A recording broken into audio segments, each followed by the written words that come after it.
ফিরে এলাম বিরতির পর। এবার যেদিকে আমরা চোখ রাখবো, বিশালগড় থানা পরিদর্শনে গেলেন পুলিশের ডিজি অমিতাভ রঞ্জন। পুলিশের মহানির্দেশককে উষ্ণ সম্বর্ধনা জানালেন বিশালগড় থানার পুলিশ কর্মীরা। দেওয়া হলো গার্ড অফ অনার। পুজোর আগে ডিজির বিশালগড় থানা পরিদর্শন যথেষ্ট তাৎপর্যপূর্ণ বলে মনে করা হচ্ছে। ডিজি বিশালগড় থানা পরিদর্শনের পর ঠিক কি জানিয়েছেন শুনবো একবার। কি বলবেন? থানা খুব ভালো কাজ করছে, খুব মোটিভেটেড আছে আমার ফোর্স।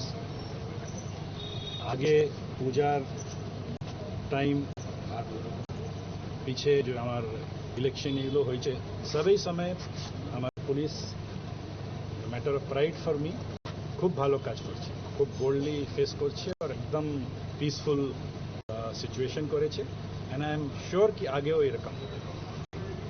খুব মোটিভেটেড ফোর্স আছে, ডিটারমিন্ড আছে। অ্যান্ড আমরা despite all constraints we will make all efforts to ensure कि हमारा एरिया खूब पीसफुल और खूब शांतिपूर्ण।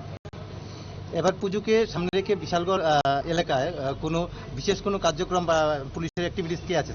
আছে, আমরা অনেকটা প্ল্যানিং করেছি, যেটা অপারেশনাল ইস্যু থাকলে I will not be able to reveal, কিন্তু খুব ভালো মতো পেট্রোলিং, পিকেটিং, চেকিং এগুলো সব প্ল্যান আছে। তো আমার पूर्ण विश्वास আছে that this puja will be very well খুব পিসফুল। ধন্যবাদ। একেবারে শুনলেন, ঠিক কি জানালেন অমিতাভ রঞ্জন। তিনি জানাচ্ছেন বিশালগড় থানার কাজে তিনি সন্তুষ্ট, যথেষ্ট ভালো কাজ করছে বিশালগড় থানা এবং গোটা এলাকার শান্তি বজায় রাখতে যথেষ্ট সক্রিয় ভূমিকা পালন করছে বিশালগড় থানা। এবং পুজোর আগে যাতে কোনো অপ্রীতিকর ঘটনা না হয় সেদিকেও কিন্তু নজর থাকবে পুলিশ দপ্তরের। ফিরে আসছে একটি বিরতির পর, সঙ্গে থাকুন।